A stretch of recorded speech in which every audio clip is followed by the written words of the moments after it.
NTR కోరటల్స్ combination లో రూపొందిన భారీ బడ్జెట్ చిత్రం దేవరాబయ్య. ఈ యాక్షన్ డ్రామాతో తనదైన మాస్ అవతార్లో బాక్సాఫీస్ సత్తా చాటడానికి తారక్ సిద్ధమైన విషయం తెలిసిందే.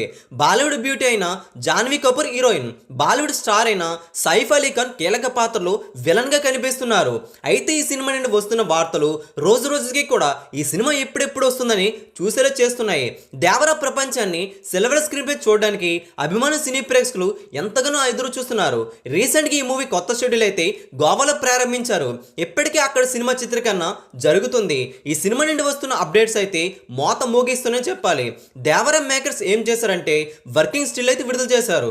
ఇందులో దర్శకుడు కొరటాల శివ, రాజ్ సుందరం మాస్టర్తో పాటుగా ఎన్టీఆర్ కూడా కనిపిస్తున్నారు. సరికొత్త లుక్తో ఎన్టీఆర్ లుక్ అయితే ఎదిరిపోయిందని చెప్పాలి.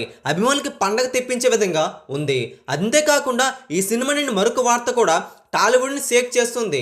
అది ఏంటి అంటే ఈ సినిమాలో టాలీవుడ్ యాక్టర్, కమెడియన్ అయిన సునీల్ కూడా కనిపించబోతున్నారు. కమెడియన్ రోల్ కాకుండా ఈ సినిమాలో ఒక యాక్షన్ ఫైట్లో సునీల్కి దేవరాకి భారీ ఫైట్ కూడా ఉంటుందని సమాచారం. ఇది మాత్రం క్రేజీ న్యూస్ అని చెప్పాలి. మరి ఎన్టీఆర్ దేవరా పార్ట్ 1 చిత్రం దసరా కానుక విడుదల కాబోతుంది. ఇప్పటికే దేవరా పార్ట్ 1 గ్లిమ్స్కి రికార్డులు బద్దలు కాగా ఈ సినిమా నుండి మరికొద్ది రోజులని ట్రైలర్ కూడా రాబోతుంది. ఇంకెన్ని రికార్డు సెట్ చేస్తుందని అభిమానులతో పాటుగా టాలీవుడ్ మొత్తం కూడా లెక్కలు వేసుకుంటున్నారు. మరి మీ అభిప్రాయం కూడా కింద కామెంట్ చేయండి. ఈ వీడియో అందరికీ తెలిసేలా లైక్ చేయండి, షేర్ చేయండి. లేటెస్ట్ బాక్స్ ఆఫీస్ అప్డేట్స్ కోసం, ఫిలిమీ న్యూస్ కోసం తెలుగు సినీ సెర్చ్ ఛానల్ని వెంటనే సబ్స్క్రైబ్ చేసుకోండి.